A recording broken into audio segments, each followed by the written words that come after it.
ओम नमः शिवाय. श्री सद्गुरुनाथ महाराज की जय. परमपूज्य गुरुदेवता श्री कलावती माता की जय. आई कलावती देवी बाय राधिका जोशी या आपल्या युट्यूब चॅनलमध्ये मी आपल्या सर्वांचं स्वागत करत आहे.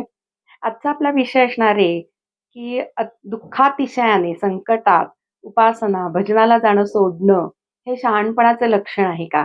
यावर परमपूज्याईंनी प्रवचनात काय बोध केलाय? आपल्या आजूबाजूला बरीच अशी लोकं आपण बघतो की घरात काहीतरी प्रॉब्लेम सुरू झाला की ह्यांचं भजनाचा नेम बंद होतो, घरात उपासना बंद होते.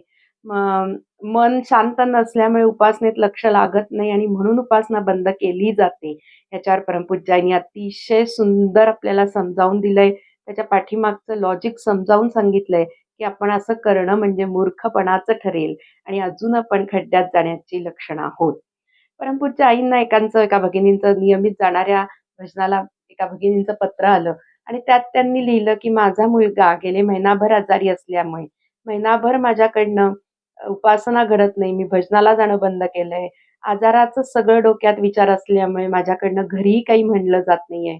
नंतर वाचन, जप हे सुद्धा होत नाहीये. कारण माझी मनस्थितीच ठीक नसल्यामुळे माझ्याकडनं कोणत्याही प्रकारची उपासना हरिमंदिरात जाऊन पण होत नाहीये आणि घरात सुद्धा होत नाहीये.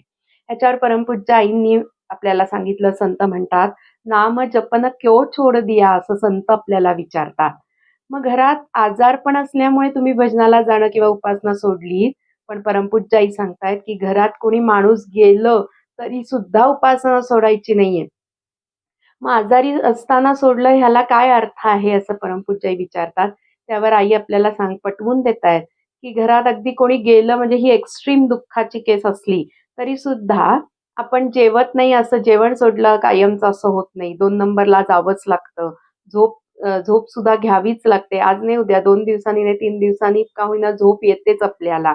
एक अगदी 3 वेळा चहा घेत होता एखादा माणूस आणि आता कोणी अगदी जवळचं गेलंय, तर 3च्या ऐवजी 1 कप तरी चहा घेतलाच जातो आणि हळू तो 3 कपाचा 4 कप कधी होतो, हे सुद्धा समजून येत नाही. मग ह्याला दुःख म्हणतात का वगैरे हा वेगळ्या मुद्द्यावर आईनी समजावून दिलेला आहे आपल्याला. परमपूज्य आई विचारतात, की संकटात असताना हे जर बाकीचं सगळं सोडलं नाही, मग तुम्ही भजन का बरं सोडता? उलट अशा वेळेला जास्त भजन आपल्याकडनं घडलं पाहिजे. त्याच्यासाठी एक सुंदर संत आपल्याला लॉजिक सांगतायत. चाले हे शरीर कोणाची येसते, कोण बोलविते हरी बिन, देखवी ऐकवी एक नारायण. आणि म्हणून तयाचे भजन चुको नका. संत आपल्याला सांगतायत, की कोणाच्या सत्तेने हे शरीर चाललंय, तो ऐकवणारा, चालवणारा, बोलवणारा, पाहवणारा म्हणजे दाखवणारा हा सगळा परमेश्वरच असताना त्याचं नाव न घेणं अशा वेळेला संकटात असताना हा किती मूर्खपणा ठरेल. आपल्याला नीतू मांडके प्रसिद्ध कार्डियाक सर्जन त्यांचं उदाहरण आहेच. परमपूज्यही म्हणतात, त्याने सत्ता काढून घेतली की आपण तिथे काहीही करू शकत नाही. 5-6 पांघरुणं जरी त्या माणसावर घालून ठेवली किंवा ती खोली अगदी सील बंद करून ठेवली की कोणी आत यायला नको. 20-25 लोकं समोर आजूबाजूला तैनात केली बॉडीगार्ड्स, तरी सुद्धा वरच्यानी सत्ता कधी काढून घेतली याची कल्पना आपल्याला मुळीच येत नाही. नीतू मांडक्यांचं उदाहरण आहे, ज्यांनी 10,000 लोकांच्यावर यशस्वी शस्त्रक्रिया केल्या हृदयाच्या रोगाच्या. बाळासाहेब ठाकरेंवर यशस्वी शस्त्रक्रिया केली, असे भारतातले नंबर 1 म्हणजे सर्वाधिक हुशार डॉक्टर म्हणून आपण नीतू मांडक्यांना ओळखतो. पण अशा डॉक्टरांना सुद्धा वयाच्या 52व्या वर्षी जो हार्ट अटॅक आला, त्याच्यामध्ये त्यांचा दुर्दैवी अंत झाला. आजूबाजूला तज्ञ डॉक्टरांची टीम होती, सगळं काही माहिती होतं, अव्हेलेबिलिटी होती, हॉस्पिटल स्वतःचंच म्हणजे डॉक्टरच असल्यामुळे ते सगळं शक्य असून सुद्धा वरच्यानी सत्ता काढून घ्यायची म्हटल्यावर किती तज्ञ त्यातलाच डॉक्टर असला तरी ते थांबवणं आपल्याला शक्य नाही. मग अशा वेळेला उपासना थांबवणं हे किती शहाणपणाचं ठरेल, असं परमपूज्याई आपल्याला प्रश्न विचारतायत. परमपूज्याई म्हणतात, की देवांनी आपल्याला सगळं दिलं. काय?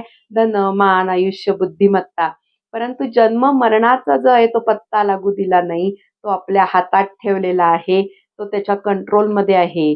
मग संकटात उपासना सोडण्यापेक्षा ज्याच्याकडे ती सत्ता आहे म्हणजे बरं करण्याची, मग आपल्या आजूबाजूला असेही काही उदाहरणं दिसतात, की मुलीचं लग्न होत नाही त्या चिंतेने नोकरी, धंदा, कामधंदा सोडून घरी बसलेत आणि फक्त चिंताच करतायत. उपासना सोडली आहे, भजनाला येऊ शकत नाहीयेत. पण अशी चिंता करून जर आपली कामं होणार असती, तर आपल्या सगळ्यांनी त्या चिंतेमध्येच वेळ आपला घालवला सत्कारणी लावला नसता का? पण तसं नाहीये. हरीकडे ती सत्ता आहे आणि त्याला खुश करणं महत्वाचं आहे. म्हणून संकटात उलट जास्तीची पेक्षा परमपूज्य आई म्हणतात, की देवाला करुणा येण्यासाठी म्हणून आता एखादा दुर्धर असा किंवा आपल्याला एखादा खूप काही त्रास होत असेल, फॉर एक्झाम्पल खूप ताप आला असेल, खूप डोकं दुखत असेल, खूप काही मोठा आजार झाला असेल, म्हणजे तात्पुरता आजार म्हणजे दुर्धर असा नाही, तर डॉक्टर कसं 3-3 तासांनी डोस घ्यायला सांगतात. तसं आपले कामधंदा, जॉब हे सगळं झाल्यावर परमपूज्य आईनीच प्रवचनात हे सांगितलंय, की सगळं आपलं कामं उरकली की जोरात प्रार्थना, नेमानी आणि प्रेमानी जर घडली, तर त्याला करुणा येऊ शकते. म्हणजे औषधाचे डोस जसे लवकर बरं वाटण्यासाठी 104 ताप आहे, तर डॉक्टर म्हणतात 3-3 तासांनी ह्या गोळ्या घ्या. तसं जर आपल्याकडे काही संकट असेल, तर 3-3 तासांनी त्या रामबाण औषधाचा डोस म्हणजे नामाचा, उपासनेचा, भजनाचा डोस आपल्या पोटात गेला पाहिजे, असं परमपूज्य आई सांगतायत. आणि हरीची कृपा म्हणजे ज्याच्या हातात ही सगळी सत्ता आहे, आजारपण दूर करणं, मुलीचं लग्न करणं, कोणीही जवळचं गेलं तरी आपल्याला ती परिस्थिती फेस करायला ताकद देणं, हे सगळं ज्याच्या हातात आहे, त्याला करुणा येण्यासाठी म्हणून त्याची प्रार्थना आपल्याकडनं घडली पाहिजे. मग ती प्रार्थना घरात सगळ्या मुलं-बाळांकडनं सुद्धा घडली पाहिजे असं परमपूज्य आई सांगतायत. कारण सगळ्यांनाच सुख समाधान, सगळ्यांचंच कल्याण जर व्हायला पाहिजे असेल, तर मुलाबाळांकडनं सुद्धा प्रार्थना होणं गरजेचं आहे. मग आई सांगतात सर्वांचं जीवन सुखमय होण्यासाठी देवाच्या साह्याची आपल्याला अत्यंत गरज आहे. त्यामुळे उपासना सोडणं हे शहाणपणाचं लक्षण होणार नाही. या उलट देखबी ऐकावी एक नारायण तयाचे भजन चुको नका, हा सर्वात उत्तम उपाय आपल्याला संत सांगत आहेत. धन्यवाद.